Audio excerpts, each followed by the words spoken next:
Well, hi everybody, welcome to Afterburner. I'm Bill Whittle. Within minutes of a horrific gun massacre in Newtown, Connecticut, left-wing news organs, commentators, and politicians were immediately launched on a crusade to pass gun control legislation that they themselves admitted would have done nothing to have prevented the massacre.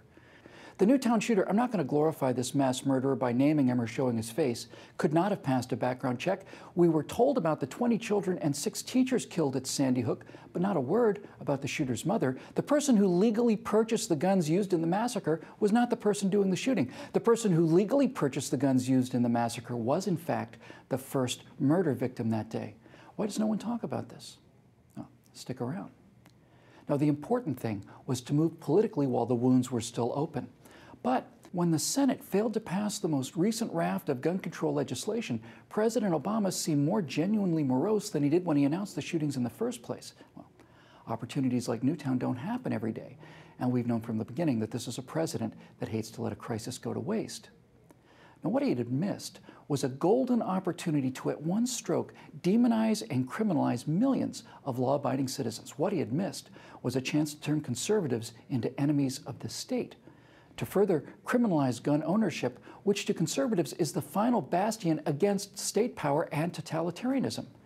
When would they get another chance like this? Well, it turns out they wouldn't have to wait long, because on April 15th, a bomb exploded near the finish line of the Boston Marathon. Over 100 were injured and 3 people were killed. President Obama promised justice. Again, as per every mass shooting or catastrophe, the left blamed the Tea Party. Speculation was rampant that it was a tax day protest by violent, right-wing, anti-government nuts. The left prayed. They prayed aloud, which you have to admit is a pretty big deal for them, that the bomber would be a member of the dominant white culture. Now, as it happened, the bombers, 2 brothers as it turned out, 2 mass murderers whose names and faces I won't show here either, were Caucasian in the sense that they came from the Caucasus, but Richie Cunningham, they were not. It didn't matter to MSNBC that these all-American white kids were, in fact, Chechen Muslim terrorists. It didn't matter that they had a hatred of America, no American friends, and had been radicalized for years. It didn't matter that they'd been part of a larger ad hoc terror cell. None of that mattered to the pundits and MSNBC and elsewhere. What mattered is that they were white extremists. Now, at first, I thought this was just a simple, routine, knee-jerk attempt to introduce their trump card of racism one more tedious time. But when you think about it, it didn't really make any sense. Did they really think that conservatives would say, hang these Muslim terrorists? Oh, I'm sorry, what, they were white? Well, in that case, my friend, give them a get-out-of-jail-free card. Now, we don't give a damn what color these mass murderers are. No, what is important is that the enemies of progressivism, that would be us conservatives, must be more than demonized and slandered at every opportunity. We must, in the eyes of the general public, but more importantly, legislatively, be turned into enemies of the state. Why? Well, because our theory of guns and government is in fact correct. Private gun ownership is in fact the last bastion against state totalitarianism.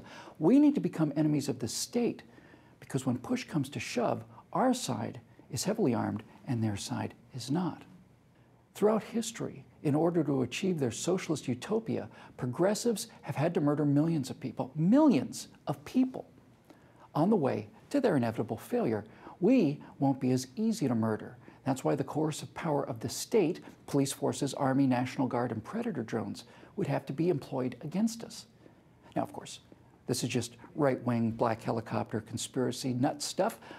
The U.S. would never, ever, ever use force against its own law-abiding citizens. Well, not again, anyway. But piece by piece, brick by brick, conservatives, gun owners, and especially white conservative gun-owning males are being demonized and dehumanized by the left-wing press.